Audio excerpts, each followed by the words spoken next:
Il consigliere regionale del Partito Democratico Andrea Zanoni ha reso noto che il quadro del Veneto relativo alla pesca di frodo e quindi ai prodotti ittici non tracciabili, non conformi, non certificati è allarmante. Basti pensare che, come riportato da Mare Nostrum di Lega Ambiente, nel 2022 sono stati quasi 300 i quintali di prodotti ittici sequestrati, collocando la nostra regione al primo posto della classifica per illeciti verificatesi per ogni chilometro di costa. Con la mia interrogazione, ha affermato Zanoni, ho voluto incalzare la giunta regionale chiedendo le azioni di contrasto che intende mettere in campo, ma la risposta è stata decisamente deludente. Secondo Zanoni, dalla giunta non arrivano veri interventi diretti per porre argine al fenomeno, mancano gli investimenti che potrebbero rivelarsi indispensabili per la Polizia Provinciale di Rovigo, ad esempio, dove la pesca illegale è diffusa e dove servirebbero imbarcazioni adeguate al posto di quelle attuali che a dir poco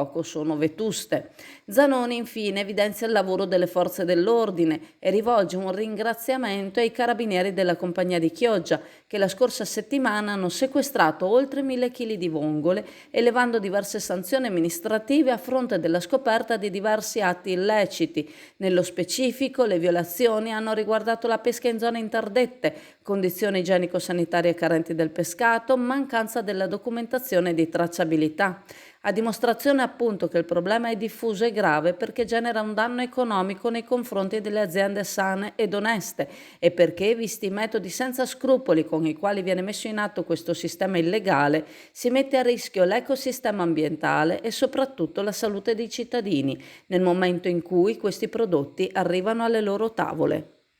A Novità Dolce e Salato in Viale Veneto a Sottomarina, tra le specialità di Chioggia, il venerdì trovi anche le golosità portate da Napoli, dalle 1000 varianti di bussolà al casatiello, dai panini nostrani ai formati campani, panini ricchi e gustosi con ingredienti della cucina campana e tante specialità, non solo salato ma anche tanti dolci gustosi con ingredienti speciali, golosi rulli farciti e gustosi torroni. Novità Dolce e Salato è aperto tutti i giorni, anche la domenica mattina, ma il sabato sera dalle 9 alla mezzanotte potrai gustare ciambelle e brioche calde in tanti e tanti gusti diversi.